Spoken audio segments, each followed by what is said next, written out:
Okay, nandito po tayo sa Book of Ephesians, chapter 2. Nandito pa rin tayo sa verses 1 to 5. Naumpisa na natin to last week. Pero napakarami kasing tinalakay nung last week. Iniisa-isa natin yung mga areas ng nangyayari dito sa mundo na naaayon, nababalot ng prinsipyo ng mundo na naging malinaw naman sa atin na kailangan natin pag-ingatan. At hindi kailangan sumunod sa mga prinsipyo ng mundo dahil yun nga po ang babala ng Book of Ephesians chapter 2 na yun ay mga dating buhay natin. Hindi na natin dapat balikan o magpasailalim pa sa mga dating buhay natin na nabalot ng mga prinsipyo o katuruan, kultura ng mundong ito na dapat nating iwasan talaga. Hindi na tayo nakikibahagi doon kahit sa buong paligid natin ay yun ang nagaganap. At yun ang sinusunod ng mga nakararami. So ngayong gabi ay tignan naman natin ang pangalawang puntos, yung sinasabing ah, mga areas sa buhay natin, sa paligid natin na malakas o na sa ilalim ng kapangyarihan ni Satanas. Yun po ay isang bagay na kailangan natin pag-aralan para maging malinaw sa atin ang mga bagay na iwasan natin o ihinto o wag nang pumanig, wag nang sumang-ayon, wag nang sundin, wag nang makiisa. So ngayong gabi po, ang sagutin natin ang katanungan, um, ang sitwasyon ng puso mo noon. Ano ba mga sitwasyon ng puso natin noon? Okay. Kung mapapansin nyo, marami pag nagbabasa tayo ng Biblia, maraming sinasabi o maraming pinapaalala sa atin ang salita ng Diyos doon sa mga nakaraan sa atin. Pagkat sinasabi na tayo ay lumakad na patungo sa mga gawain ng Panginoon or towards the finish line ay mga bagay na itinalaga na ng Diyos na gawin natin. Pero may mga pagkakataon na nakakatulong na ipaalala sa atin ng Biblia ang mga nakaraan natin. Yun ay hindi para balikan natin, kundi lalo nating ma-appreciate ang present situation natin. Kasi pag hindi natin nakita ang kadiliman, ah, ay kulang ang ating appreciation sa liwanag. So, magandang pagkakataon yon na minsan ginagawa yun ng Biblia, pinapaalala ang pinanggalingan natin, ang dating buhay natin, ang dating ginagawa natin. Hindi na malalaman natin ngayong gabi at ang pinag-aralan nga natin last week, yung mga dati nating ginagawa. So ngayong gabi, tingnan natin yung sitwasyon ng puso natin noon. Ano nga ba yon? Ano yung mga sitwasyon natin noon? So Ephesians chapter 2 verses 1 to 5. Let's open our Bibles. But at the same time, nandito po sa screen natin. So 5 versikulo. And again, I encourage you, please join and participate kung mayroong pagkakataon. Ephesians 2 verse 1. Noong una, itinuring kayong mga patay ng Diyos dahil sa mga pagsuway ninyo at mga kasalanan. Namuhay kayong gaya ng mga taong makamundo. Sakop kayo noon ng kapangyarihan ni Satanas at hari ng mga espiritong naghahari sa mundo. At siya rin ang espiritong kumikilos sa puso ng mga taong ayaw sumunod sa Diyos. Dati, namuhay din tayong katulad nila. Namuhay tayong ayon sa pagnanasa ng laman at sinunod natin ang masasamang hilig ng katawan at pag-iisip. Sa kalagayan nating iyon, kasama rin sana nila tayong nararapat parusahan ng Diyos. Ngunit napaka-maawain ng Diyos at napakadakila ng pag-ibig niya sa atin. Verse 5, na kahit itinuring tayong patay dahil sa mga kasalanan natin, muli niya tayong binuhay kasama ni Kristo. Kaya naligtas tayo dahil lamang sa biyaya ng Diyos. So nung last week, nag-stay tayo dun sa verse 2. Namuhay tayong gaya ng mga taong makamundo. Ano ba yung mga makamundong prinsipyo, gawain, kultura na bumalot sa atin noon? At salamat sa Diyos, naalis na tayo doon sa kulturang yon, yung mga prinsipyong ng mundo na yun na hindi na natin sinusunod ngayon. Inisa-isa natin, sinaliksik natin, ni-review natin, ni-recite natin ang iba't bang bahagi ng buhay natin na nababalot ng makamundong prinsipyo. Ngayon, itong pangalawang next part ng verse 2, ang sinasabi dito, sakop kayo ng kapangyarihan ni Satanas, ang hari ng mga espiritong naghahari sa mundo. So, himayin natin yan. Himayin natin yung verse na yan. Okay? Namuhay kayong gaya ng mga taong makamundo. Sakop kayo noon ng kapangyarihan ni Satanas. Kaya ang hirap talaga ng naging buhay natin noon na kahit mahirap ang sitwasyon, nakakagimbal sa harap ng Diyos ay pinagpatuloy natin noon. Nag-enjoy tayo noon. Pero hindi natin alam na ganun pala kasama, ganun ka karumal-dumal ang mga ginaya, kinopya, nakisang-ayon tayo. Okay? Ngayon, ang papag-aralan natin ay mas mabigat. Kung mga prinsipyo ng makamundong prinsipyo ang umiral noon, ito namang next part, yung sabi, sakop kayo noon ng kapangyarihan ni Satanas, ang hari ng mga espiritong naghahari sa mundo. Imagine that. Sakop tayo ng kapangyarihan ni Satanas. Yan ay bago tayo maborn again. Bago natin sinurrender ang buhay natin. Bago nanahan ang banal na espiritu sa ating puso, sa ating buhay. So iba ang may pag-aari sa atin. Iba ang master natin. Iba ang nag-uutos sa atin. Iba ang nag-uudyok sa atin. Dito ang linaw-linaw, sino? Si Satanas. Sakop kasi tayo ng kapangyarihan niya. At siya ang hari ng espiritong naghahari sa mundo. So naghahari siya sa mundong ito, and at the same time, we are under His power o kapangyarihan. Sa anong paraan? Tuwing namumuhay, gumagawa tayo ng kasalanan. Sabi ng Biblia, kung sino ang sinusunod mo, siya ang nagiging master mo. We are subject to that person. Kaya naging master natin si Satanas sa paggawa natin ng kasalanan. Well, at the time, hindi naging malinaw sa atin. At the time, akala natin, okay lang yun eh. Okay, kalokohan, kapilyuhan, binibigyan natin ng excuses ang mga ginawa nating kasalanan noon. Pinapagaang natin.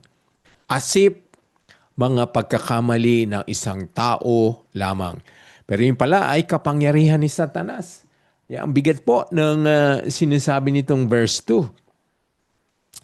Sakop tayo ni Satanas na naghahari sa ating paligid. Kaya lahat na nangyari sa paligid natin, yun ang ginagaya natin. Yan ang ihimayin natin ngayong gabi. Okay? So buksan muna natin sa Colossians. Colossians chapter 3 verses 5 to 9. Ang ganda kasi ng sinasabi nito na naaayon dito sa sinabi ng Ephesians chapter 2 verse 2. Okay, basahin natin ang Colossians. Kaya patayin ninyo na ang anumang kamunduhang nasa inyo. Worldly, carnal, mga kamunduhang nasa atin. Ang sexual na immoralidad. Ito, binigyan tayo ng mga example. Ano ba yung mga kamunduhang nasa atin noon na dapat hindi na umiiral ngayon? Kaya ang sabi, patayin. Ano ang mga papatayin natin?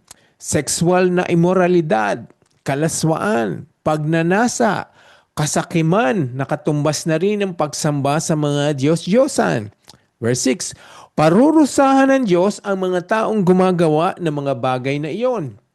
Ganon din ang pamumuhay ninyo noon. Ayan, kaya nga po sinasabi ko kanina, madalas na pinapaalala ng Biblia ang nakaraan natin, ang dati nating buhay. Ito, ang linaw-linaw po ng Colossians chapter 3 verse 7, sabi, ganoon din ang pamumuhay ninyo noon. So we are committing sexual immorality, kalaswaan, pagnanasa, kasakiman, at iba't ibang Diyos ang sinamba natin noon. We lived idolatrous lives noon. Tuloy natin, verse 8. Pero ngayon, yan ang maganda. Ganoon din ang pamumuhay ninyo noon, verse 7. At maganda may verse 8. Pero ngayon, dapat na ninyong itakwil ang lahat ng ito. Dinagdag ngayon ang dapat natin itakwil. Ang mga papatayin natin, immoralidad, kalaswaan, pagnanasa, kasakiman. Pero ngayon, ang sabi ng verse 8, lahat ng ito, itakwil na rin.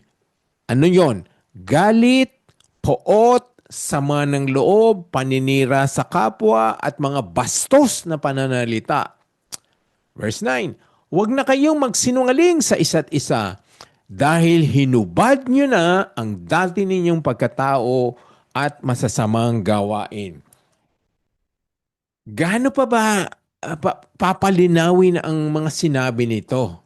Halos parang wala mo ng wala nang kailangan pang pagpapaliwanag.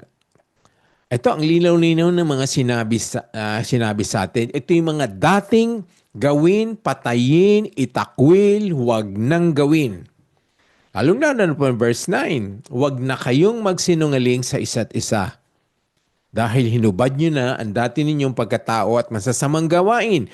So ang lahat ng ito ay dati nating buhay. Dati nating pagkatao. Dati nating masasamang gawain. Sa mga Kristiyano po, mananampalataya, mga tumanggap na kay Kristo, mga sinasabing anak sila ng Diyos, ito po lahat po ng ito na binasa natin ay dapat past tense. Tapos na, nagawa na, nakaraan na, dati, noon. It should no longer be existing. It should no longer be insisting. It should no longer be alive and well sa buhay nating mga mananampalataya. Kaya ulitin po natin yung main verse natin. Ang sabi, namuhay kayong gaya ng mga taong makamundo. Sakop kayo noon ng kapangyarihan ni Satanas, ang hari ng mga espiritong naghahari sa mundo. Siya rin ang espiritong kumikilos sa puso ng mga taong ayaw sumunod. Ang bigat po ng sinasabi ng last part. Siya rin ang spiritong kumikilos sa puso ng mga taong ayaw sumunod sa Diyos.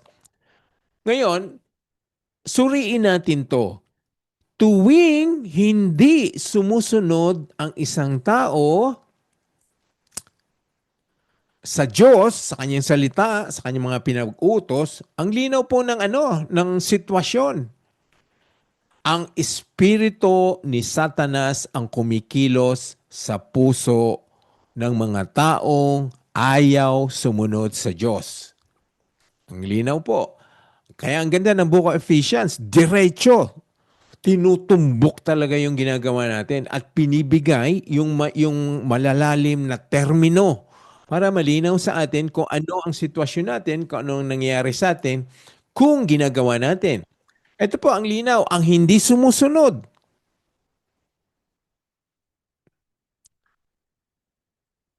ay ang espiritu ni Satanas ang kumikilos sa puso natin. So sinabi ng Biblia, huwag kang magsinungaling. Tuwing magsisinungaling tayo, ang espiritong kumikilos sa puso natin ang nagsasabing, sige, magsinungaling ka pa. Sinabi ng Biblia, huwag magnakaw. Pero ang bumubulong sa atin na magnakaw ay ang espiritong kumikilos sa puso natin. Ang tindi po ng sinasabi nito, ganun kabalot, ganun kalaki, ganun kapangyarihan ni Satanas na gumagalaw sa atin noon. Kaya nga kailangan natin maligtas, kailangan natin mapalaya sa tanikala ng kasalanan na si Satanas ang nagdidikta, nag-uutos. Humuhubog, hawak ang puso natin. Ang sabi po, lahat ng hindi sumusunod, kung hindi ka sumusunod, merong espiritong kumikilos sa puso mo. Ang espiritong yon ay ang kapangyarihan ni Satanas o si Satanas mismo. ang ang humahawak sa atin. Ang tindi po ng ano nito, ng lagim. Okay? Ngayon, si Satanas po, hindi lamang sa puso natin at siya rin daw, sabi dito, ang hari ng espiritong naghahari sa mundo. Dito lang ba sa Ephesians natin makikita yan? Marami pong versikulo, mga Bible verses na kinukonfirma. Kinukonfirma na si Satanas ang hari ng mundong ito sa panandalihang panahon. God is allowing him to rule, be the prince of this the spirit in the air, nasa alapaap, nasa paligid natin. Ganun din ang sinabi sa 1 John 5:19. Buksan po natin. Para mapatunayan na talaga siya ang hahari, ang kapangyarihan ng mundong ito na umiiral ngayon. 1 John 5:19. Basahin natin.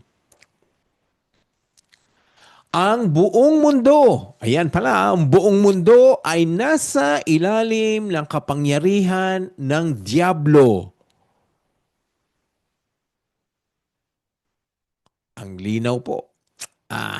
Ang ano, hindi ko alam paano pa mapapalutong ito ang linaw ng pagkalutong ng malagim na katotohanan. Ang buong mundo, hindi lamang ang Pilipinas, hindi lamang ang Amerika, hindi lamang ang mga Muslim countries, hindi lamang ang mga Buddhist countries, even mga Christian countries. Ang sabi dito, ang buong mundo ay nasa ilalim ng kapangyarihan ng Diablo. Ngunit alam nating tayo'y mga anak ng Diyos. So that is telling you and me na kailangan mag-ingat tayo. So saan man dako tayo pumunta, ay nandito ang paghahari, pagiging prinsipe ni Satanas o ng Diablo.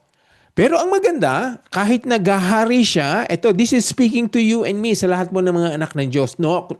Kung talagang alam nila, kilala nila sila ay anak ng Diyos. Ang sabi, ngunit alam nating tayo'y mga anak ng Diyos. So, Satan is ruling in this world, but for Christians, there is a remedy. Hindi tayo kailangan nasa ilalim ng kapangyarihan niya. Ang sabi, ngunit alam natin tayo'y mga anak ng Diyos. Makita niyo po yung word na alam. Ang ibig sabihin, you should know. Ang isang Kristiyano, isang mananampalataya, isang tumanggap kay Kristo ay dapat na alam na siya ay anak ng Diyos sa pamamagitan ng relasyon na yon. Wala pong ibang dahilan para ang isang tao ay maging anak ng Diyos kundi dahil sa relasyon kay Kristo. Wala pong membership, wala pong gift, talents, abilidad.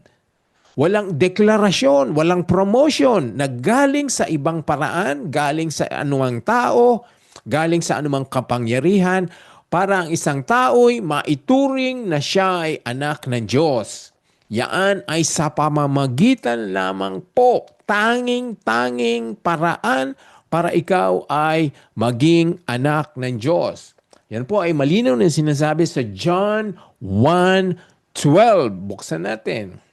Para malaman niyo po, hindi ko po idea to, hindi ako nagsasabi nito. Kundi, ang dinideklara ko ay sinabi ng Biblia. Sino ang mga anak ng Diyos? Ang sabi, John 1:12, ang lahat ng tumanggap at sumampalataya sa Kanya, sino po Kanya? Kay Jesus, ay binigyan ng karapatang maging anak ng Diyos. That is the only way one can be declared truthfully be a child of God. Kung tumanggap at sumampalataya sa Kanya, there's no other way po. You cannot read any other scripture na nagsasabi, nagdedeklara ng ganitong katotohanan. So, kung sino man sa atin ay tumanggap at sumampalataya kay Jesus, meron na tayong karapatang maging anak ng Diyos. Kahit na namumuhay, naninirahan, we're staying in this world na ang nagahari, ang lahat ay nasa kapangyarihan pa ni Satanas. That means, Tayong mga anak ng Diyos, nasa kaharian ng Diyos. Habang nananatili tayo sa makasalanan at madilim at nasa kapangyarihan ni Satanas ang lahat na nangyari sa mundong ito. Kaya po kailangan natin i-recite nung last week ang lahat ng mga prinsipyo ng mundong ito na ang nagahari ay si Satanas. Kaya marami pong masamang mga worldly principles na inilahad natin last week. Ngayon naman, ang gagawin natin, pag-aaralan natin mga bagay sa mundong ito na sa Indo na sakop ng kapangyarihan ni Satanas. Mga bagay sa mundong ito na sakop ng kapangyarihan ni Satanas. Bakit kailangan i-recite natin ito? Bakit kailangan suriin natin? Bakit kailangan patotohanan natin ang mga bagay na ito? Bakit kailangan pa pagbuhusan natin ng oras? Sapagkat nalilin lang tayo. Kung hindi natin ito susuriin, ilalahad, maaring ginagawa natin, nag-i-enjoy tayo, sinusundan natin. We're spending time on these things na ito pala ay nasa kapangyarihan ni Satanas. Pag hindi natin to pinag-ingatan. Kaya nga ilalahad natin to ngayong gabi. If we have to stay on chapter 2, verse 2 ng Ephesians, kahit magtagal tayo, so be it. Ang pakay natin ay maging malinaw ang lahat ng bersikulo. Hindi natin siya iiwanan kung hindi malinaw. At hindi natin nakikita ang applications. Kaya yan po ang gawin natin ngayong gabi. Mga bagay sa mundong ito na sakop ng kapangyarihan ni Satanas. Sabihin natin, tingnan natin talaga kung ito ba ay nasa ilalim ng kanyang kapangyarihan. Sa media po, media at communication. Nandito, nakikita natin ang gawa ni Satanas. Number 1, pagbaluktot ng katotohanan. Hindi ba? Ano umiiral ngayon? Fake news. Mga peking balita, maling informasyon at propaganda na bumubulag sa mga tao sa katotohanan. Paulit-ulit na kasinungalingan ang nababasa natin, nadidinig natin, nakikita natin sa media, social media at all forms of communication. Ito pala ay kaya ganito, nasa alalim siya ng kapangyarihan ni Satanas. Ang isa pa, pagpapalaganap ng kasalanan. Mga pelikula, musika at online post na nilalaman na ginagawang kaakit-akit ang karahasan, violence, kasakiman, pita ng laman o kayabangan. Di ba yan po ang madalas nating napapanood? Yan ang mga tema ng mga pelikula ngayon. Pangatlo, pagka-addict sa mga walang kabuluhan. Walang katapusang pag-scroll sa social media na pumapatay sa oras para sa mga spiritual na bagay. Kaya mga tao wala nang panahon sa Diyos. Walang panahon sa salita ng Diyos. Walang panahon sa mga Bible studies. Pagsimba, wala nang panahon. Kasi nga, na-addict na sa mga walang kabuluhang bagay. Again, nakikita niyo po, gawa ito ni Satanas. Marami siyang tagasunod na ginagawa ito. Media at communication. Sa ano naman po? What about our culture? Kultura ng mundong ito. Ano ang umiiral? Sarili higit sa lahat. Ang mensaheng sundin mo ang iyong puso. Di ba yun ang worldly principle na ginagamit ni Satanas? Sundin mo ang iyong puso. Kung yun ang gusto mo, let it happen. Kahit masama. Kahit against the Bible. Ikaw ang iyong sarili. Ang ibig sabihin, you are you. Who are you? Kung sino ka, ay yung kung anong gusto mo, kung ang kaya mong gawin.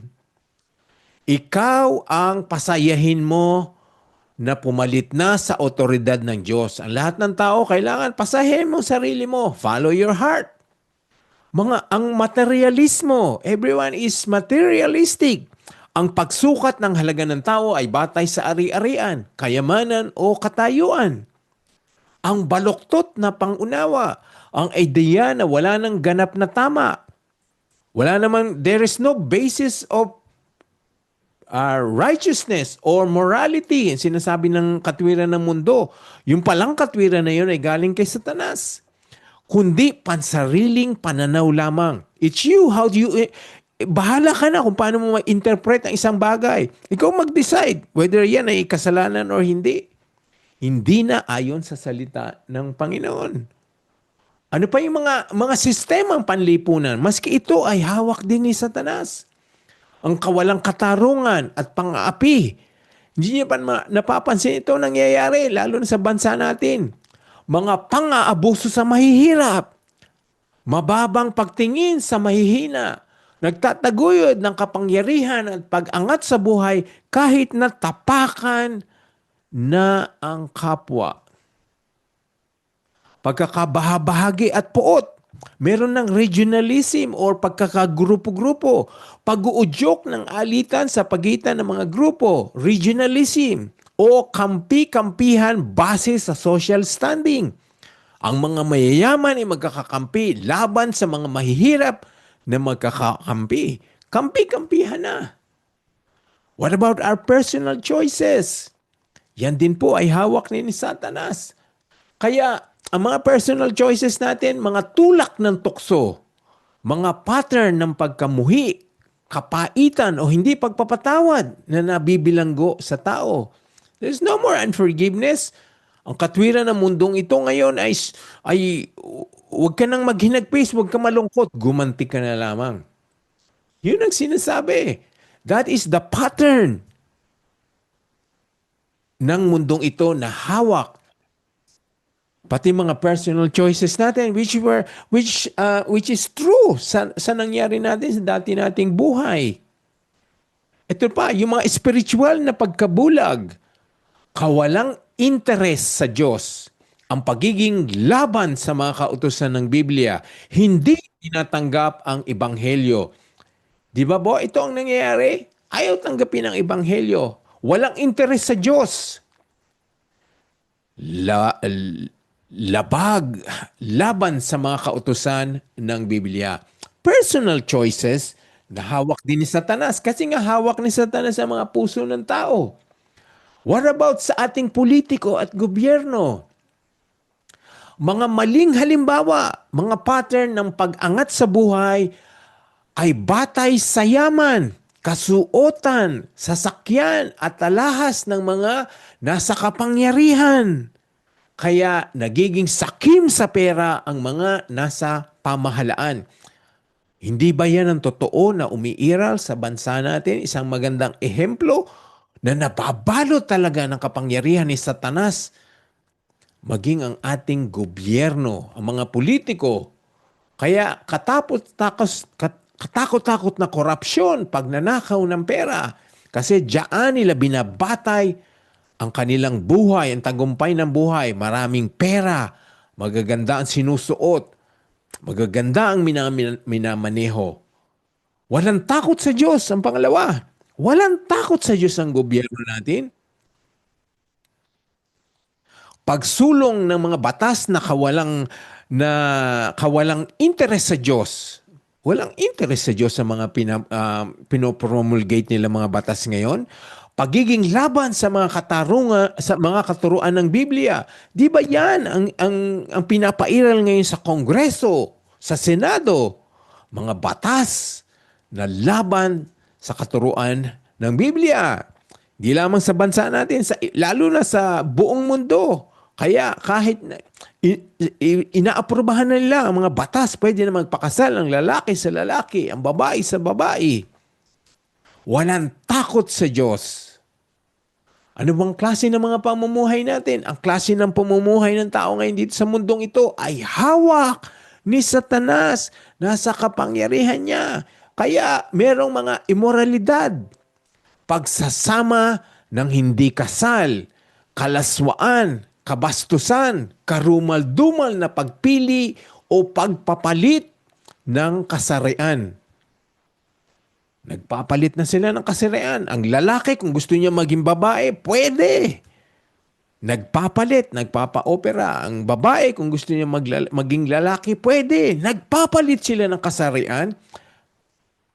Binabaliwala nila ang tinalaga ng Diyos na ang isang lalaki ay lalaki, ang babae ay babae. Immoralidad, klase ng pamumuhay. Pangalawa, walang takot sa Diyos.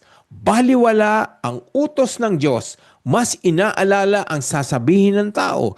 Sinusunod mga uso at ang mga tinatangkilik ng lipunan. So ang lahat ng ginagawa ng isang tao ay batay doon sa mga ginagawa ng mga nakakarami, ng mga crowd. We follow the crowd. Yun ang ginagawa. Sinusunod. We used to get that. Yung mga uso nun ang sinunod natin. Salamat na lang, napalitan ng puso natin, napalitan ng pag-iisip natin. Pero marami pang naiwan dito sa kapangyarihan ng Diyos. Kaya ito ang mga klase ng pamumuhay nila na nakita natin na dati nating buhay. Kaya ito'y pinapaalala sa atin na ngayon ay malinaw natin na malinaw na sa atin, nasa ilalim ng kapangyarihan ni Satanas. What about po relihiyon at mga simbahan? Maging ito ay hawak na, nagpapasailalim na sa kapangyarihan ni Satanas. Merong idolatry. Hindi lamang mga rebulto, ang sinasamba natin. Ang sinasamba natin ay tao. Tao ang sinasamba. Kaakit-akit na mga mensahe sa pulpito at nakaka-entertain ng mga programa sa simbahan. Mga sensual na awiting pagsamba. Hindi natin ito susuriin talaga yung mga nangyayari sa church. Yung mga entertainment na, hindi mga katuruang galing sa Biblia. Kaya ang mensahe sa pulpito ay yung kailangan nakakaakit. Gustong pakinggan ng tao. Ang mga kinakantawa ay may mga sensual na mensahe. Hindi mga pagpapahiwatig ng ebanghelyo, mga ginawa ng Diyos sa atin, mga kabaitan ng Diyos. Kaya nga po, ito po ay sinasala natin ngayon. Ang mga kinakanta natin ay kailangan natin suriing maigi. Ano ba ang mensahe? Ito ba ay ayon sa inuutos ng Biblia? Ano bang tema ng mga kinakanta? Kasi nga, maging yun ay hawak, ay nasa ilalim ng kapangyarihan ni Satanas. Ang maling pagkakakilala sa Diyos, baloktot na katuruan kung sino ang Diyos, paglapastangan sa pangalan ng Diyos, pag-aalipusta sa tunay na kaligtasan. Sa kanila, salvation is not based on the gospel message. Hindi ang ebanghelyo, kundi ang kanilang sariling kakayahan ang magdudulot ng sariling kaligtasan. Kaya suriin niyo po ang mga binanggit ko na ito ay mayroong impluensya ni Satanas. Kaya totoo yung sinasabi ng Ephesians na ang mundong ito ay nasa ilalim na kapangyarihan ni Satanas. Ngayong tayo'y naalis na, hindi na natin dapat ito gawin na. At tulungan natin ang mga taong naiwan pa at namumuhay dito sa ganitong paraan. Kaya tulungan natin sila na makilala at maintindihan ang ebanghelyo. Yun po ang ating role, yun ang ating job, yun ang ating ministry. Tulungan silang maalis dito sa kapangyarihan at mga prinsipyo ni Satanas. Ngayon, ang susunod nating tanong, so alam na natin ito ngayon, itong mga bagay nito, mga areas na ito sa buhay natin, sa loob at labas ng simbahan, sa bahay, ano dapat natin gawin? Paano labanan ang mga bagay na nasasakop ng kapangyarihan ni Satanas? Kaya nga ito po, pinapag-aralan natin ng Book of Ephesians, ang Bible. Meron tayong mga Bible studies, may mga discipleship group Bible studies, mayroong mga intentional discipleship Bible studies. Kailangan yun para mapaglabanan natin ang mga gawain ni Satanas na naiimpluwensya ang lahat halos ng areas ng buhay ng tao. Ngayon tayo mga mananampalataya, kailangan pa rin mas maingat tayo. Kailangan pa rin paglabanan natin to, bagamat naalis na tayo sa dating buhay na ito. Kaya ang isipan natin, isipan at media, suriin ang pinapanood at pinapakinggan. Tanungin, Ito ba'y naglalapit sa akin sa Diyos? O tutulungan akong lumapit sa Diyos? O pinapamanhid ang aking konsensya sa kasalanan? Marami tayong napapanood, ganun ang nangyayari. Kaya nalulubog tayo sa kasalanan. Sinisira nila ang konsensya natin, sinasabing, okay na gawin mo yan. Yan ang pinapanood natin. Kaya suriin ang pinapanood at pinapakinggan. Pangalawa, iwasan ng walang kabuluhang pinagkakaabalahan. Huwag hayaang kontrolin ng walang katapusang scrolling sa telepono, gadgets or computers ang inyong oras. Maglaan ng oras para sa pagbabasa ng Biblia. Palitan ang kasinungalingan ng katotohanan. Mag-memorize at magnilay-nilay sa salita ng Diyos upang labanan ang maling mensahe ng mga nanlilinlang. Umattend ng mga Bible studies. Kaya marami pong naaakay sa maling katuruan, sa mga kasinungalingan, maraming naliligaw kasi hindi nila alam ang katotohanan ng Biblia. Kaya importante po ang pag-aaral ng Biblia. Importante ang pag-attend ng mga Bible studies, pag-attend ng church. Lahat ng mga discipleship training, discipleship Bible studies, lahat ng klaseng ito ay nakakatulong importante po sa bawat isa at sa mga Kristiyano kahit Kristiyano na. So no Christian can say, I no longer need Bible studies. Alam ko na lahat.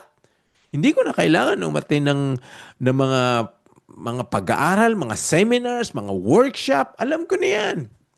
Hindi, kailangan natin to. Kasi patuloy palaki ng palaki ang panlilinglang. Kailangan lalong lumalawak ang ating kaalaman tungkol sa mga katotohanan.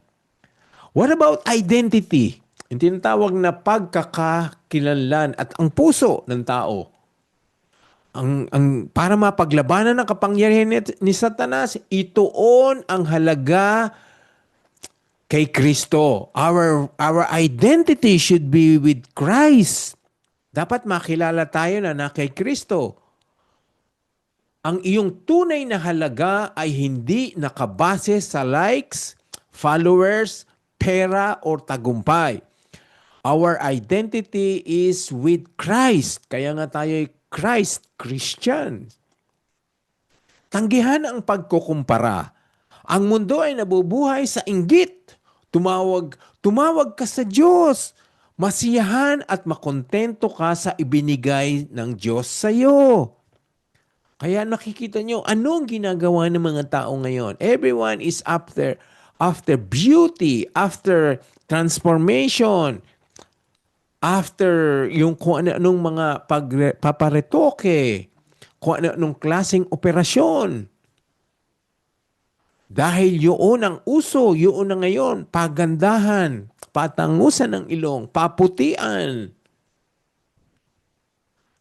Tanggihan ang mga pagkukumpara. Kung hindi ka maputi, kung hindi matangos ang ilong mo, kung hindi ka maganda, baliwala ka. No, ang identity natin ay kay Kristo. Irregardless ng physical appearance natin, ang puso natin ang importante. Sabi dito, bantayan ang inyong mga hangarin. Idalangin na itugma sa Diyos ang inyong mga nais at itugma sa kanyang kalooban. Lahat ng ating pong goal, lahat ng ating mga hangarin, mga gusto nating mangyari sa buhay natin. What about mga relasyon? Pag-ingatan natin to kasi isa to sa mga inaatake ni Satanas. Isa buhay ang pag-ibig na may tipan. Kaya ang maganda po yung pinag-aaralan natin noon sa marriage workshop. Marriage is based on tipan. Covenant is not a contract. Hindi po kontrata ang pag-aasawa kundi po tipan or covenant. Maging tapat, mabilis magpatawad at handang magsakripisyo. In marriage, dapat ito po ang nangyayari. Iwasan ang paggamit sa tao. Huwag tratuhin ang iba bilang kasangkapan para sa sariling pakinabang. Ito na po ang nagiging basihan ng kasal ngayon, ng mundo. Kung mapapakinabangan kita, kung may pera ka, if you're powerful, then handa akong paksalan ka. Because I can use you. Mapapakinabangan kita. Pangatlo, ang sabi dito, magbuo ng komunidad. Palibutan ng sarili ng mga kapatid sa pananampalataya na magpapalakas ng kabanalan. Yun ang hanapin natin. Spend time with people who will cause you to draw closer to God. Hindi yung ilalayo tayo sa Diyos at ibubulit tayo sa kasalanan. Why would you spend time with those people? Magbuo ng mga makadiyos na komunidad. Maging makadiyos ang lahat ng pakikitungo sa kapwa at pagkakaroon ng relasyon. Maging malinis ang love life. Ngayon, sa bansa natin dati, maingat na maingat ang pag-aasawa, ang pangliligaw, ang pagnonobyo. Hindi pwedeng magsama noon ng hindi kasal. Ngayon, everyone is doing it. Everyone is welcome na. Welcome na kay nanay, kay tatay, kay lolo, kay lola. Maring wala na silang magawa. Yung mga nakakatanda sa atin, ito na ang gusto natin ngayon. Yung mga dating bawal noon, okay na ngayon. Again po, yan ay dikta, impluensya na sa ilalim ng kapangyarihan ni Satanas. Ang mga trabaho naman, trabaho at ambisyon, dapat maging tapat sa trabaho, tumanggi sa daya, panlalamang, or katiwalian. Do not be involved in any business o anumang pagkakakitaan na may daya, panlalamang, katiwalian. Pangalawa, baguhin ang sukatan ng tagumpay. Magtrabaho ka ng may katapatan at paglilingkod, hindi lang sa promosyon o sa ngalan ng sweldo. Gamitin ang impluensya para sa kabutihan. Ituring ang trabaho bilang plataforma ng paglilingkod. Luwalhatiin ng Diyos sa harap ng co-workers. Kaya maging honest tayo. Be efficient workers. Tamang manggagawa na yung pamumuhay natin, pagkilos natin, pagtatrabaho natin ay naluluwalhati ang Diyos sa harap ng ating mga co-workers.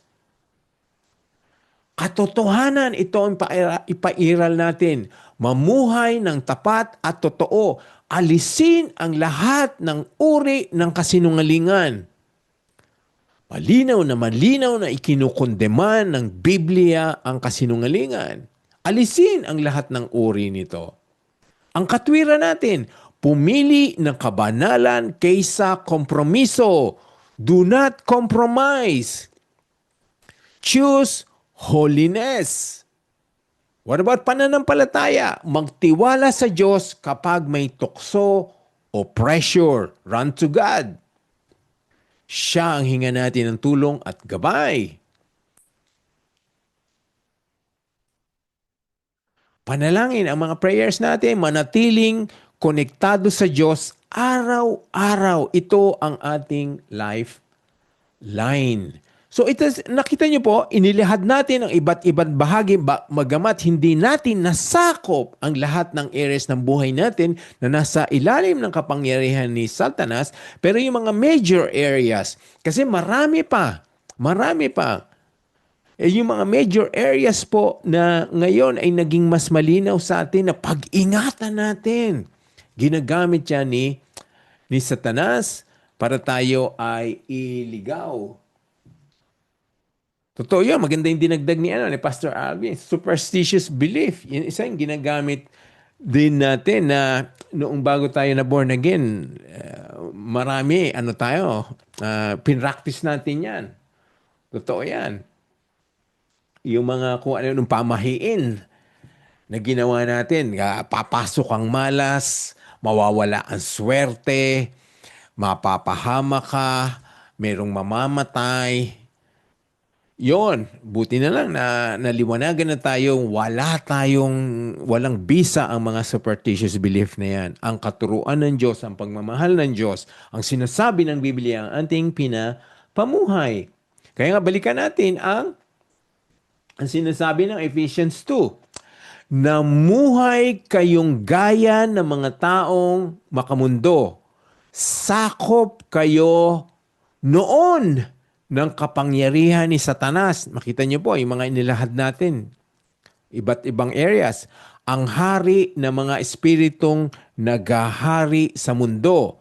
At siya rin ang espiritong kumikilos sa puso ng mga taong ayaw sumunod sa Diyos. Kaya nga ito po, inano ko kanina, umpisa natin.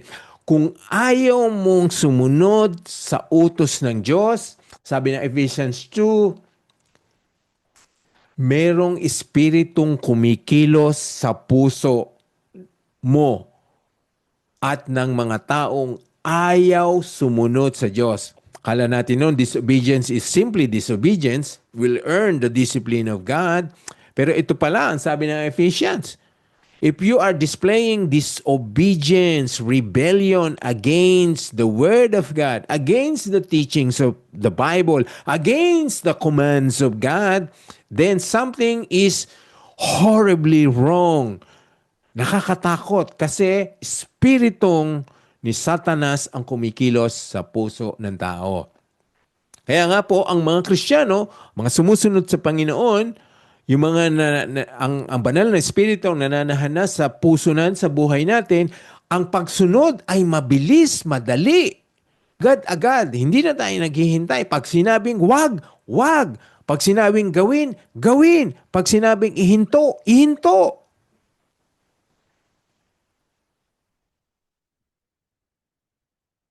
Kasi nga po, yan ang sinasabi sa atin ng Biblia.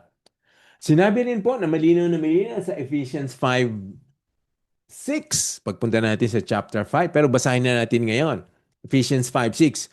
Huwag kayong padaya kanino man sa pamamagitan ng mga pangangatwirang walang kabuluhan, sapagkat dahil nga sa mga ito, ang Diyos ay napopoot sa mga suwail.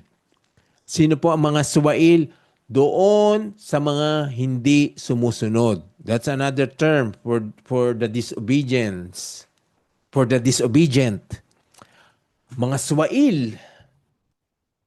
Kaya totoo yung sinasabi nito. Ang espiritong kumikilos sa puso ng mga taong ayaw sumunod. Kaya galit ang Diyos, napopoot ang Diyos sa mga suwail. Again, if we go to verse 3, ang sabi ng main verse natin ngayong gabi, dati namuhay din tayong katulad nila. Again, Paul is reminding us strongly our past, which we cannot deny. Hindi natin pwedeng sabihin, oops, hindi ako kasali sa grupong yan. Oy, hindi ko ginawa yon. Oops, hindi ako yon. Hindi ako ang tinutukoy. Ito ang linaw na sinasabi ni Pablo, pati siya, pati yung sarili niya. Kaya nga sabi, tayo, siya, ako, lahat tayo, dati. In the past, sabi, dati namuhay din tayong katulad nila. Namuhay tayong ayon sa pagnanasa ng laman at sinunod natin ang masasamang hilig ng katawan at pag-iisip. Sa kalagayan nating iyon, kasama rin sana nila tayo na nararapat parusahan ng Diyos.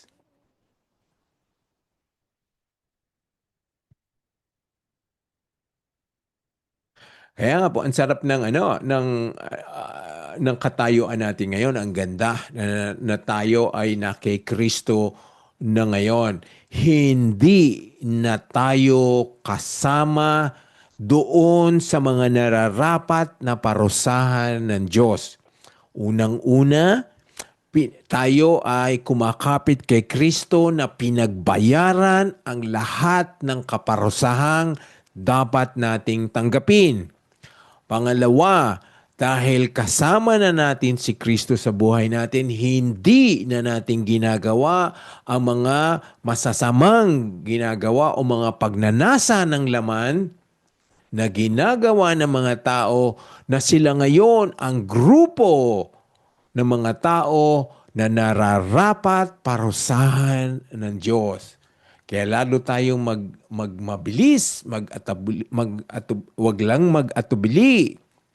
Purahin ang pag-share ng gospel, pagtuturo ng katotohanan galing sa Biblia. Kasi yun ang kondisyon ng mga taong hindi pa naaalis, satanika lang yon. Hindi pa ibinibigay, sinusurrender ang buhay nila kay Kristo. Ito naghihintay sa kanila. Kaparusahan ng Diyos. Nararapat. Ibig sabihin, just, deserving, karapat dapat. Wala silang makakatwiran na hindi. It's unfair. Kahit kaliit-liit ang kasalanan, pinakamaliit na pagnanakaw, pinakamaliit na pagsisinungaling o anumang maliit na immoralidad o anumang kadiliman, kasalanan, yun ay merong karampatang kaparusahan ng Diyos. Kung hindi ikinumpisal, isinurrender, yun ay walang hanggang kaparusahan sa impyerno. Yan po ang sinasabi ng Biblia. It's not the size, it's not the length, hindi po laki, haba, lalim ng kasalanan. Basta ginawa mo yung kasalanan yun. Ang sabi po ng Biblia, kung binrek mo ang isang batas, yun ay binrek mo na ang lahat. If you break one command, you've broken every command. Lahat po ng utos na ng Panginoon. Kaya madilim po ang sitwasyon na ipipresenta sa atin ng Ephesians na dati nating buhay. Yun ang kondisyon, sitwasyon ng puso natin noon. Kaya nga, salamat sa Diyos na ang puso natin ay pinalambot ng Diyos, na ang banal na Espiritu na ang namumuhay sa ating puso, sa ating buhay, sa kaloob-looban natin. Kasama na natin siya. Isa pang matinding kautusan o warning ay ang nasa Romans 6. Buksan natin ang Biblia natin. Romans chapter 6. Book of Roma. Ang sabi, huwag na ninyong paghariin ang kasalanan sa inyong mga katawan upang hindi na ninyo sundin ang masasamang hilig nito. Huwag na ninyong ipailalim sa kapangyarihan ng kasalanan ang alinmang bahagi ng inyong katawan bilang kasangkapan sa paggawa ng kasamaan. Sa halip, pasakop kayo sa Diyos bilang mga taong namatay na at muling binuhay, at ihandog ninyo sa Kanya ang inyong katawan bilang kasangkapan sa kabutihan.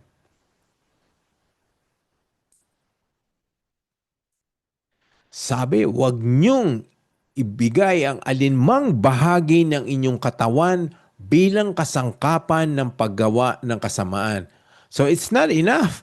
My lips would be praising God on Sundays. My lips will be declaring God's words tuwing mayroong pagtitipon ang mga kapatiran. But my eyes are looking at something else. My ears are listening ng mga karumihan, mga kalaswaang, mga awitin, mga katuruan. Ang kamay ko ay iba ang ginagawa. Ang paa ko ay iba ang pinupuntahan. Ang sabi, huwag niyong pabayaang mapasailalim ng kapangyarihan ng kasalanan ang alinmang bahagi ng inyong katawan bilang kasangkapan sa paggawa ng kasamaan. Do not offer any part of your body as instrument of unrighteousness. Sa halip, pasakop kayo sa Diyos. Pasakop tayo sa Diyos dahil ang sabi dito, kasi namatay na tayo sa kasalanan at muling binuhay na tayo kasama ni Kristo. Kaya ang ganda po ng verse 5.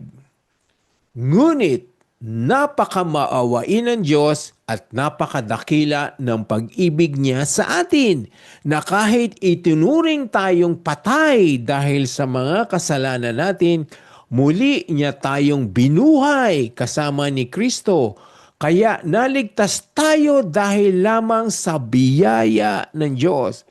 Simply because of the grace of God, we have been delivered, relieved, released, taken away from those horrible past natin.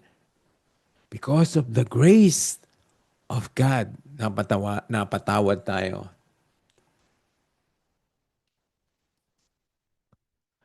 Tatanungin ko po kayo, alam niyo ba ang dahilan bakit tayo pinatawad ng Diyos sa ating mga kasalanan? Let's have some introduction. Ano sa palagay niyo mga reasons, mga dahilan bakit tayo pinatawad sa ating mga kasalanan? Anyone? Anyone po? Ano sa palagay niyo? Bakit tayo pinatawad sa ating mga kasalanan?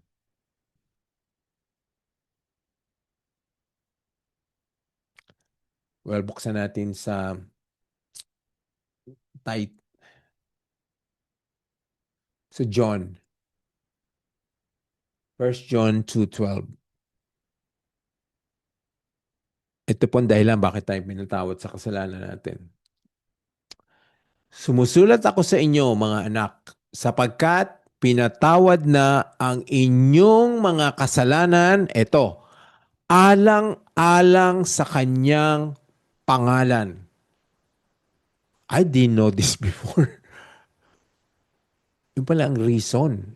Ito pong dahilan bakit pinatawad ka at ako. Because of the name of God. Because of the name of Jesus Christ.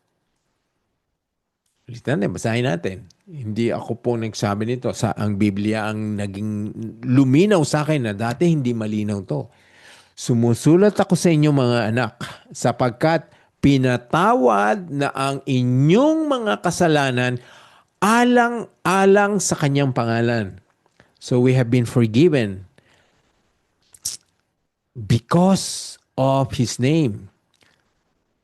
Lalong-lalo na po ang pangalan ni Jesus.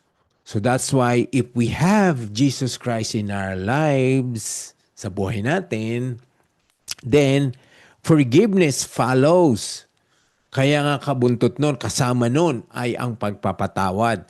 So nakita natin ang importansya na doon sa kay Kristo. Dahil sa kanyang pangalan, Heso Kristo, tayo po ay napatawad. So I would always attach myself to the name of God. Lalo na po yung malinaw na pangalan na binigay sa atin, Jesus Christ. That is the basis of our forgiveness.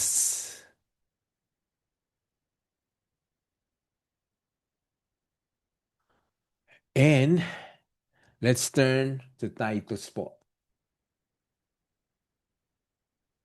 Another reminder sa gabing ito bago tayo magtapos. Titus 3:3. Titus, Tito, o Titus chapter 3 verse 3. So open our Bibles and it's also on our slide. Titus 3:3. Noong una, again, ito na naman po pinapaalala ang nakaraan natin. Noong una, tayo rin mismo ay mga hangal, hindi masunurin, naliligaw at naging alipin ng mga makamundong damdamin at lahat ng uri ng kalayawan. Naghari sa atin ang masamang isipan at pagkainggit. Tayo'y kinapuotan ng iba at sila'y kinapuotan din natin. Nabuhay tayo nun sa galit, sa puot. Naghari sa atin ang masamang isipan at pagkainggit. Kaya marami ngayon nangangatwiran, di ko naman siya sinaktan, di ko sinuntok, sinampal, sinipa. Pero sabi dito, naghari sa atin ang masamang isipan. Hindi mo nga siya sinaktan, hindi mo siya hinipo, hindi mo dinampian ng maski ano, ang anumang parte ng katawan niya, pero sa isipan niya, nandoon ang paghihiganti, nandoon ang kasuklaman, nandoon ang poot. Kaya yun din po, kasi pati yun ay dating past na. Dapat nakaraan na yon nung una, dating buhay.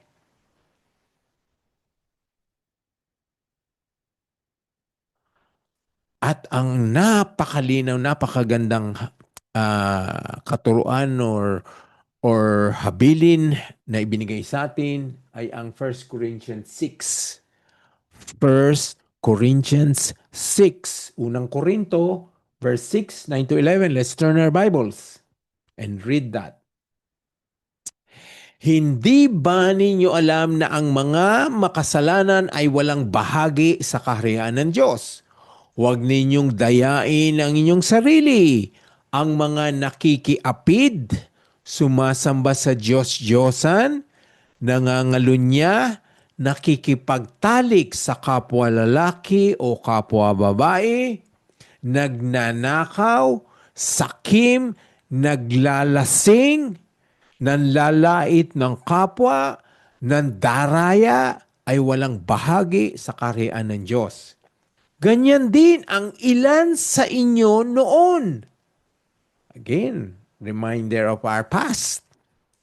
Subalit nilinis na kayo sa inyong mga kasalanan, our present, na ginawa na kayong banal ng Diyos, pinawalang sala na kayo sa pangalan ng Panginoong Hesukristo. Ayan po, pinawalang sala sa pangalan ng Panginoong Hesukristo at sa pamamagitan ng Espiritu ng ating Diyos.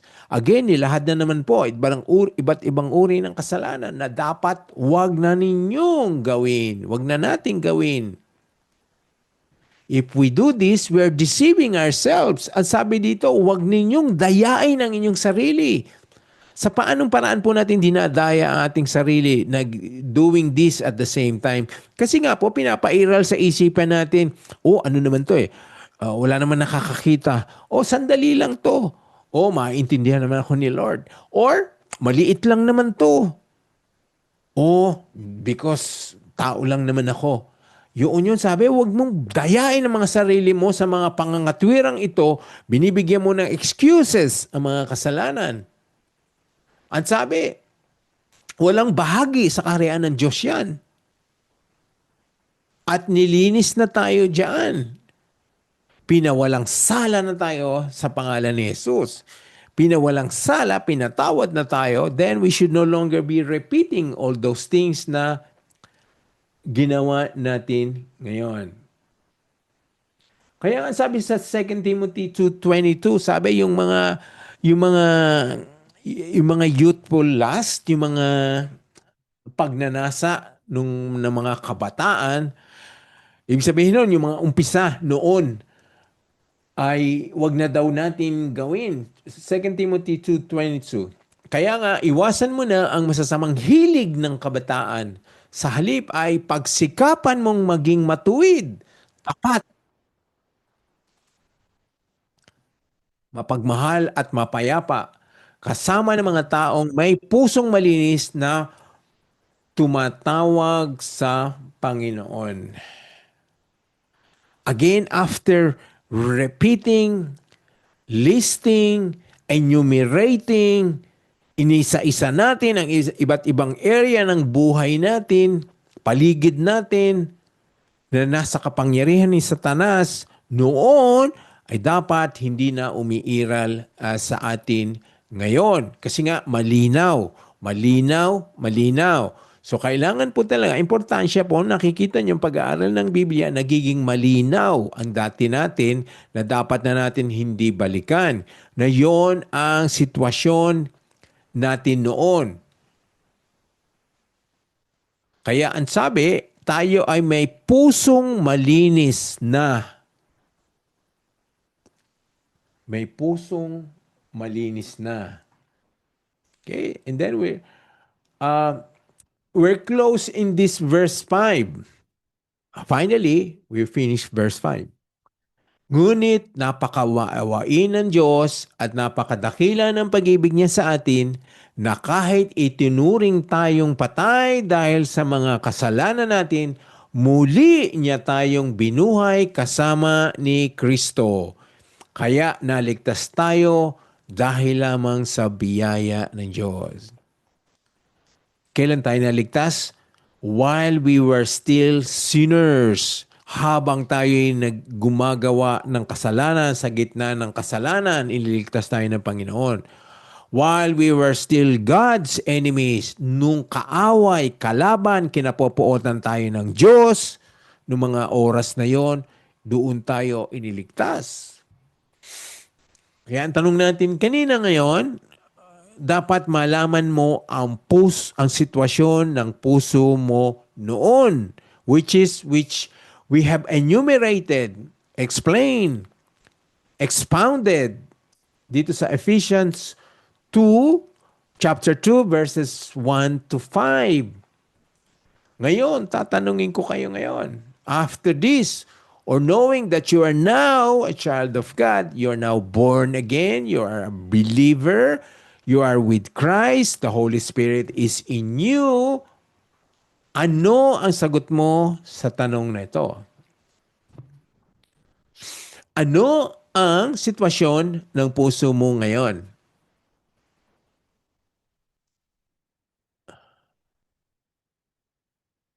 I leave the answers to yourself. Kasi ayokong ilagay ang sino man sa alanganin. Unless someone is willing to testify and confirm the condition of his or her heart. Kasi hindi natin alam ang mga kondisyon ng puso ngayon, ang mismong tao lamang. Now that you have been enlightened, na lahat tayo naliwanagan sa mga worldly principles na pinamuhay natin noon, last week na inilihad natin, hinimay natin unti-unti, at ngayon hinimay natin ang mga areas ng buhay natin noon na nasa ilalim ng kapangyarihan ni Satanas, na ngayon ay nasa ilalim pa rin ng kapangyarihan niya doon sa mga taong wala pa kay Kristo.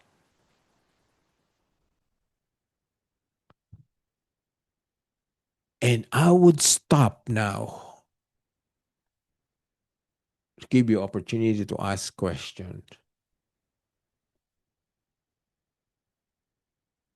Sino po ang may question? So do not hesitate po. Kung meron bang hindi naging malinaw dun sa ating pong pinag-aralan, diniscuss ngayong gabi, na mga nasa ilalim ng kapangyarihan ni Satanas, na freely we were involved in those things.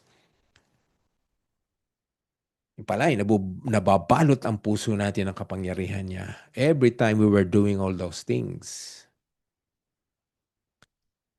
Any question po? Or anyone who's willing to add? Sino pa mayroong mga idadagdag, i-share? Na, Opo, can I add po, Pastor? syempre, Pastor Alvin, yeah. Add. Ako, ang ganda po Everything. nito. Isa rin to sa mga natapos na na series po namin last week. And add ko lang po doon dito po sa una pa lang, parang tinuturoan po tayo dito ng Diyos na tingnan natin yung kalagayan noon. Kung gaano ka-worse yung buhay natin, kung gaano talaga kamiserable yung buhay natin, kung ano yung kalalagay natin, yung puot ng Diyos na nagabang sa atin nung tayo yung mga makasalanan pa. Pero tama po yun. Talaga noon pa yun eh. Parang pinapakita lang ng Panginoon kung ano yung ginawa niya ngayon na mas dapat na ma-realize ng tao kung makikita niya lang talaga kung ano ginawa ng Diyos sa kanya. Kaya sobrang thankful tayo dito sa talata na to dahil pinamulat ng Diyos yung kalagayan natin that we are totally corrupted or totally deprived sa kasalanan. Pero it is by grace, kaya po niya tayo talaga iniligtas. Sabi nga ng verse 4, subalit napakasagana ng habag ng Diyos at napakadakila ng pag-ibig niya sa atin. Baga punong-puno talaga ang Diyos ng ng kahabagan po sa atin. Totoo po yun, ang Diyos talaga yung dahilan kung bakit niya po tayo iniligtas. Wala kasing anuman po nakitang maganda ang Diyos sa atin o anumang katangian ng Diyos. Walang anumang nakitang magandang katangian sa atin na nakita ang Diyos para iligtas tayo. Wala po. It is all because of Jesus sa kanyang anak. Kaya po tayo naligtas. Kaya ang ganda po nito na talagang pagbulay-bulayan kung gaano kalalim yung ginawa ng Diyos ng pagmamahal para lang po bigyan tayo ng ng kapatawaran, ng pag-ibig, ng kagalakan at ng kaligtasan na nagmumula po sa Kanya. So, it is His by grace. Kaya purihin po ang Panginoon. Salamat po sa magandang mensahe po na ito. Yeah, totoo yun. Hindi mo kasi ma-appreciate yung ano, no, yung grace ng Panginoon kung hindi niya papaalala yung mga nakaraan natin, yung dating buhay natin. Akala natin, ligtas ako ngayon, nag-church ako ngayon, nagba-Bible study ako ngayon. Pero minsan, di ba, um, pero dati, ano yung ginagawa mo? Because of the reminder nitong Ephesians, ay talagang nabuksan tayo at lalo kang mamamangha. Magpapasalamat yung dating naging buhay natin. 'Di ba? Para bang yung isang putik na ano na t-shirt, punong-puno ng putik. Pero pagtapos mong mahugasan, halos natapon mo na siya kasi puno ng putik. Pero pag ibinabad mo, pinaputi mo, pagputi ang na-appreciate mo, no? Yung dati niyang kondisyong maputik ngayon tapos ano na, ang puti-puti na. Ang ganda po ng Ephesians. Nasaan chapter na kayo sa ano, Pastor Alvin, sa pangangaral? Ito pinapangaral sa Bible, sa ano, Ano po? So, ano po, chapter 2 pa rin po. Ngayong week nasa verses 8 to 9 kami ng chapter 2. verses 8 to 9. Okay. 8 to 10 pala, 8 to 10 po this week. Yeah, that's good. So, ano pa po? Sino pa po ang merong question o idadagdag sa anong, ah, sa bagay na pag-aralan natin ngayon? Saka, Ano masasabi? isa na lang po, Sige. Pastor. O sige, Pastor Alvin. Yung minsan po kasi parang nagkakaroon tayo ng na, anong tawag po dito? Halimbawa, parang you did your part, nag-share ka ng gospel sa relatives mo, sa family mo. Tapos yun nga po, parang walang nag-respond, parang ayaw nilang tanggapin yung gospel. Parang you did everything parang you did your best. Kanya lang parang wala siyang respond. Ang nangyayari, dahil parang gusto mo lahat gawin nang sa gayon tumugon sila, umasa ka ng umasa sa ginawa mo, nagkaroon ka ng ng parang frustration, nabigo ka, ba't gano'n? I did my part. Ang ginawa ko lahat para ma-share. Na parang pinaressure mo yung sarili mo pero wala pa ring tugon. Ayun, nagkakaroon tayo ng parang sa self-pity tayo, parang nag-aano tayo, may mga iniisip tayo na gano'n na parang kulang pa yung ginawa natin. Kasi nga, parang nakadepende lagi tayo sa ginagawa natin. Hindi na tayo dumedepende dun sa kapangyarihan ng Diyos. Kapangyarihan ng Diyos ang kikilos Kapangyarihan ng Diyos yung magbabago Parang yung po na mahalaga na, of course, nandun din yung panalangin natin, yung kung paano natin sharean. Pero kapag tiningnan natin ng tiningnan yung parang ginawa natin dun sa bagay po na yun, tapos walang nangyari, nabibigo tayo. Kasi nga, ang pagkukulang, hindi natin lubos sa pinagkatiwala sa kapangyarihan ng Diyos na siya lang talaga yung pwedeng gumalaw o kumilos ang puso, mag-regenerate ng puso para yung tao talaga ma-born again. Yes, totoo yun. Totoo, maganda. Ano, share mo yan, ano, Pastor Alvin. Kasi nga, kasi nabasa natin ngayon, ng lahat ng tao kasi, noon din tayo, ay nababalot ng kapangyarihan ni Satanas at binulag tayo. Kaya wala tayong interes. Ayaw natin mapakinggan ng ebanghelyo, ayaw natin ng salita ng Panginoon. Kasi nga, bulag tayo, mas kaakit-akit yung mga ino-offer ng mundong ito, kaya wala talaga tayo. Napakahirap po talagang mag-share sa mga taong walang interes, bulag, matigas ang puso. Kaya kailangan talaga, yun ang ginagawa mo natin, pagdasal natin. Pagdasal natin, lumambot ang puso nila mabuksan ng mga mata nilang spiritual para makita nila yung ating mga pinapangaral at sineshare. On our own, nothing will happen. Hindi po sila magigising at makakakilala at maiintindihan ng sinasabi natin. No matter ah, kahit gaano kalakas ang ibuhos nating effort on our own, kakailangan talaga natin na ang Diyos na siya muna ang magbago, magbukas ng puso ng taong yun na ating babahaginan. Yung maganda nga po, ang pinapagdasal natin muna sila bago natin sila puntahan. Kasi it would not work. Ang Diyos ang nagpapalambot ng puso mo at nagbubukas ng puso at nagpapalit ng puso. Kay June, may sasabihin ka? June, Kuya June? Ako lang, may dagdag ko lang, Pastor, kasi napakalaking pasalamat po ko sa verse na yan dahil dito na nakita ko kung gaano ako sama dati nung hindi pa ako tumanggap kay Kristo. Ganyan pala talaga ako kasama at karumi. But now, ako'y nagpapasalamat ngayon dahil sa walang hanggang pag-ibig ng Diyos, walang sukat na pag-ibig ng Diyos, binigay niya ang kanyang anak na sa pamamagitan ni Jesucristo dahil nung tinanggap ko ang Panginoong Jesucristo ay salamat din sa kanyang pagkamatay at sa kanyang dugo na binuhos sa krus. Dahil sa kanyang dugo, banal na dugo, ay pinalaya niya ako at pinalaya niya ako sa mga kasalanan, ang tanikalang kasalanan na nakatali sa aking katauhan. At higit sa lahat, lininis niya ako.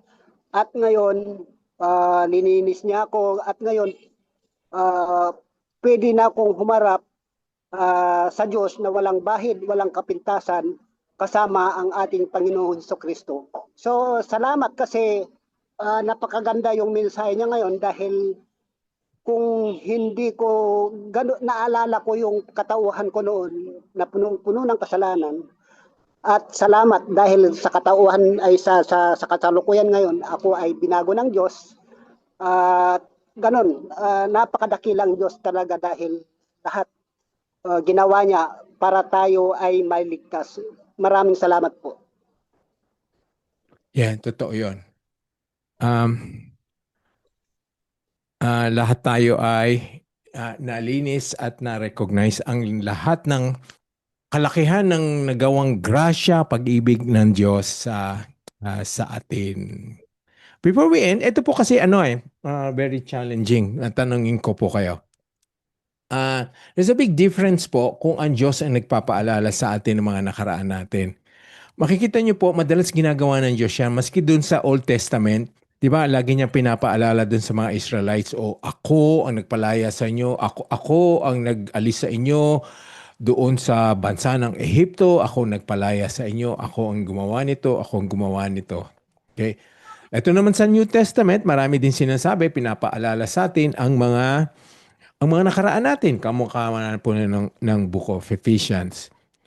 Yan naman po ay maganda ang nagiging bunga, nagbibigay sa atin ng lalong malinaw na pananaw sa pag-ibig at pagpatawad ng Diyos.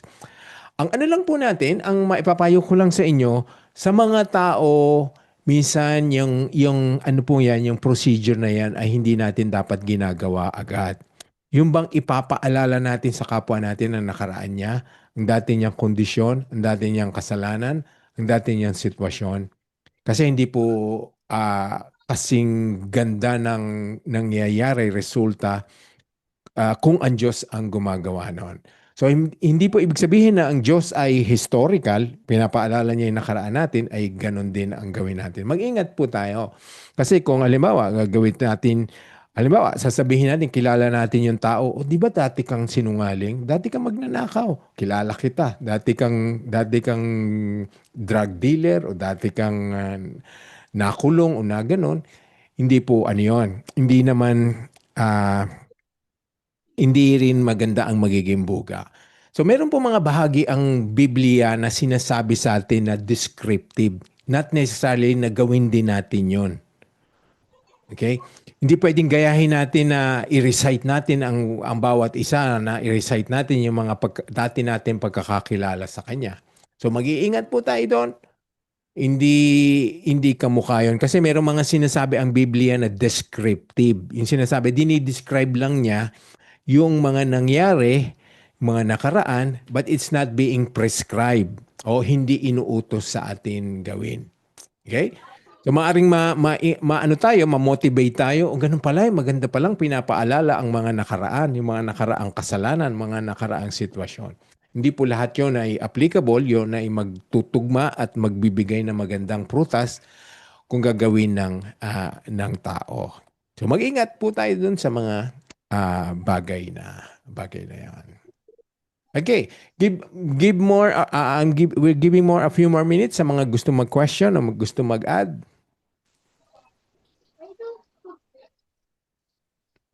Renilda, may sabihin ka or Matt? Pastor, may tanong lang po ako. Sige, Kasi Renilda. po, Pastor, dati po kasi nung ilang beses po nangyari yun na lagi po kami magkakasama ng aking family, yung family ng asawa ko, tapos yung anak niya. Yung sa taon-taon na po yun na lagi namin silang sinishira ng salita ng Diyos. Tapos minsan po may mga Bible study pa akong nagaganap sa loob ng bahay. Minsan ginagawa po namin yung simbalay yung topic nung Sunday. Pag hindi sila nakapagpunta sa church, inaano namin, pinupuntahan namin sila sa bahay nila. Yung topic nung Sunday service, sinishare ng pastor namin doon, ganon, parang tawag namin doon isimbalay. Lagi namin yung silang inaano na sinishare ng salita ng Diyos, pero paulit-ulit pa rin sila, pastor, na parang binabaliwala lang nila yung salita ng Diyos. Tapos ang tanong ko po, pastor, hindi ko na po ba accountability yun na nashiran ko na po siya ng salita ng Diyos, pero hindi pa rin ho sila nag-obey sa mga salita ng Diyos, hindi pa rin sila tumanggap sa Panginoon. Ang tanong ko, accountability pa rin pa ho ba yun, pastor, na di sila kasi hiwalay na po ako sa kanila ngayon, nagbukod na po ako ng bahay, pastor. Kaya minsan naiisip ko, pastor, sabi ko, iniisip ko na hindi ko nagawa yung part ko, na nag-share ako pero hindi naman sila nagsisimba, hindi sila pero sabi nga ang Lord ang nagpapalambot ng kanilang puso. Ang Lord ang may kakayanang magpapabago sa kanilang isip at puso, di ba po, pastor? Correct. Pero ang tanong ko, pastor, may pa rin pa ho ba ako doon? Responsibility o accountability? Hindi na, Renilda, kasi ang utos sa atin ng Panginoon ay humayo kayo, ipangaralin ninyo ang magandang balita, make disciples of all nations, pangaralin ninyo ang pagsisisi, preach repentance. Pero hindi sinabi ng Biblia na kailangan siguraduhin nyo na sila ay maniwala, siguraduhin nyo na sila ay manampalataya, siguraduhin na sila ay magsisi. Hindi naman sinabi ng Biblia sa atin yon. Ang sinasabi sa atin ay humayo, gawin natin yon, at hindi ang resulta ang titignan sa atin ng Panginoon, kundi yung pagsunod ng puso natin. It's not always successful. Maging si Jesus mismo, siya ang nangaral. Rinilda, nagkaroon ba siya ng lahat ba ay naniwala sa kanya? Hindi. Di ba? Lahat ba ay sumunod sa kanya? Hindi. Diyos na nga siya. So tayo pa rin ganon. So ang hinahanap sa atin ng Panginoon yung effort, yung desire, yung willingness to obey what He's asking us to do. Now, yung resulta ay hindi laging nandoon. Hindi laging magbubunga ng tama yung ating ginawa.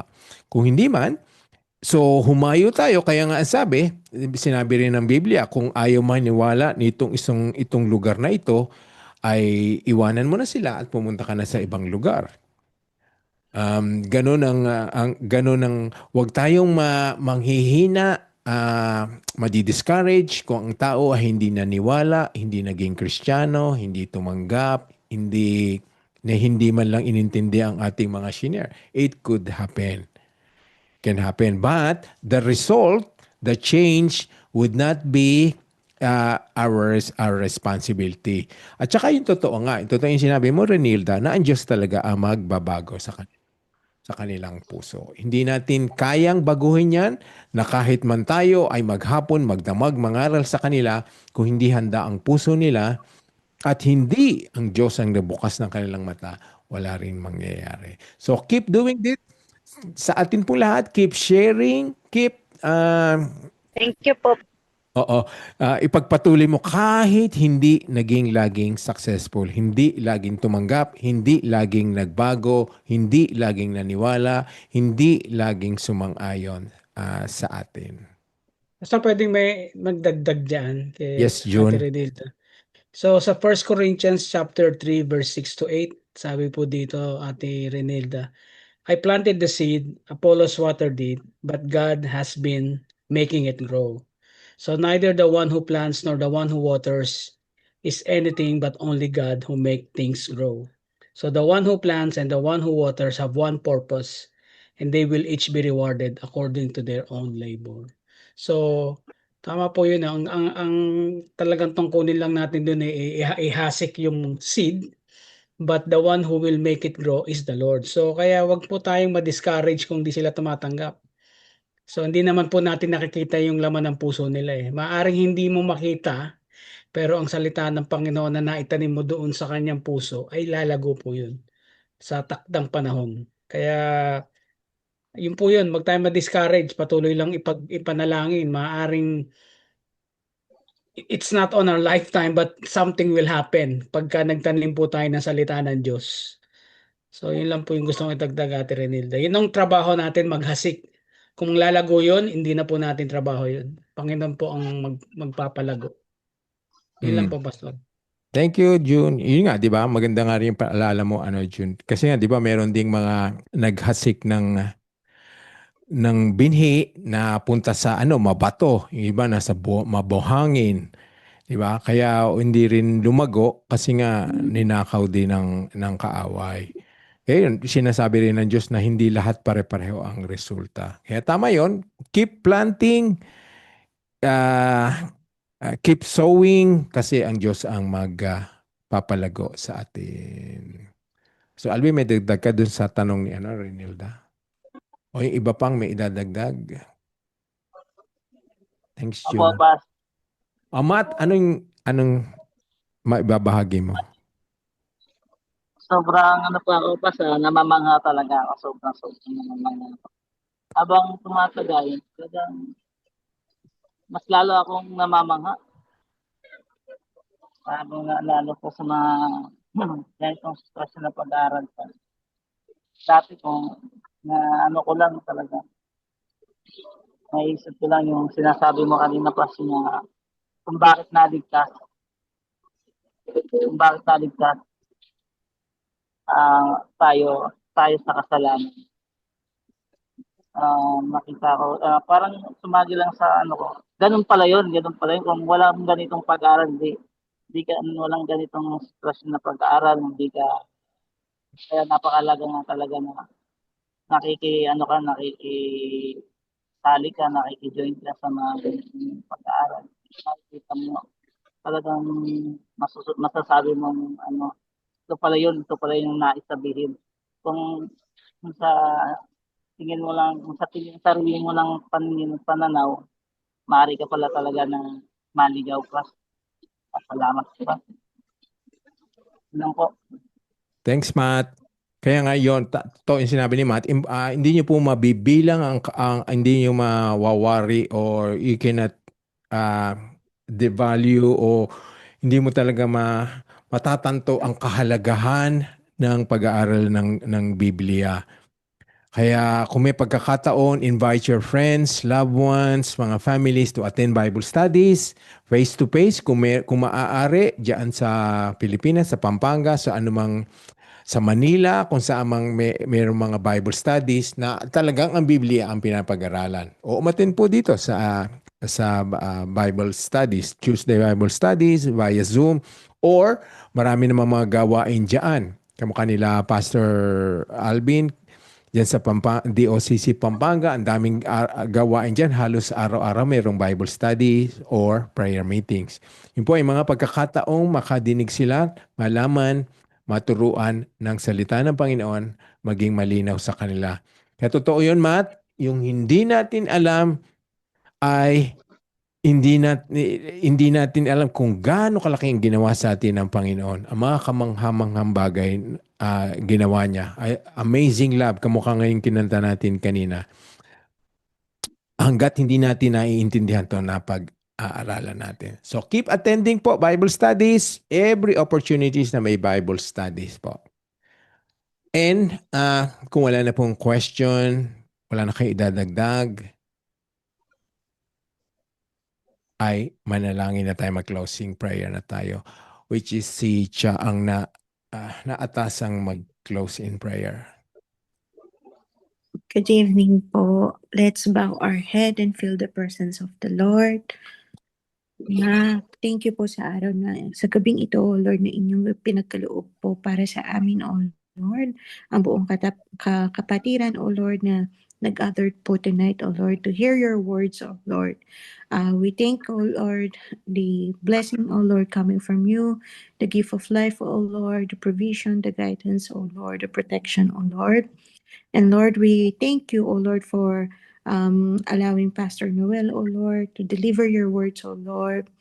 And thank you, O Lord, sa buhay niya, O Lord. Bless him, O Lord. Our DOCC pastors, O Lord, their families, O Lord, and our brethren, O Lord. Lord, sa gabing ito, O Lord, ipinaliwanag niyo po sa amin, O Lord. In-identify niyo po sa amin, O Lord, yung mga bagay na daily, O Lord, na na-overlook po namin, O Lord, in our lives, O Lord. Even in the tiny things, O Lord, na most of the time ay hindi kami aware, O Lord, na kami ay nagkakasala na pala, O Lord. We thank you, O Lord, for enlightening us, O Lord. We thank you, O Lord, for guiding us, O Lord, for giving a clear message to us, O Lord, on how we live in here on earth, O Lord. Na sa kabila po ng lahat, O Lord, na ito po ay nababalutan po ng power ni Satanas, O Lord. Despite of that, O Lord, you are the light, O Lord. You are the light that giving us, O Lord, the right pathway to live here on earth, O Lord. And we thank you, O Lord, for your grace, O Lord, na kami man ay makasalanan na hindi karapat-dapat ng inyong grace, O Lord, ay ipinagkaloob niyo, O Lord, sa inyong ngalan, O Lord. Lord, we ask, O Lord, as we say good night, O Lord, may you bless each and every one, our brethren, O Lord, whatever struggles they may have facing, O Lord, spiritually, O Lord, physically, O Lord, financially, O Lord, mentally, O Lord, all of these, O Lord, will lift them up to you, O Lord.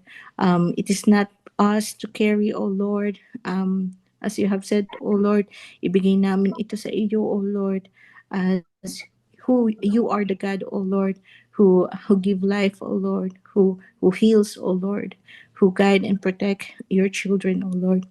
And we thank you, O Lord, for abundance of blessings, O Lord, in every way, O Lord, that we receive it, O Lord, not just financially, O Lord, but the spiritual food that you give, O Lord, is more than enough, O Lord. We thank you, O Lord, and we ask each and everyone, O Lord, to have a pleasant night, O Lord, a good rest, O Lord, to face tomorrow, O Lord, with your blessing, guidance, protection, and love, O Lord. We lift up everything to you, O Lord, and we ask this in the name of our Lord and Savior, Jesus Christ. Amen. Thanks, thanks, Cha. Beautiful prayer. Sandali lang po. Nawala yung ano. Ano po yung camera nyo para sa picture? Sige, turn on na natin.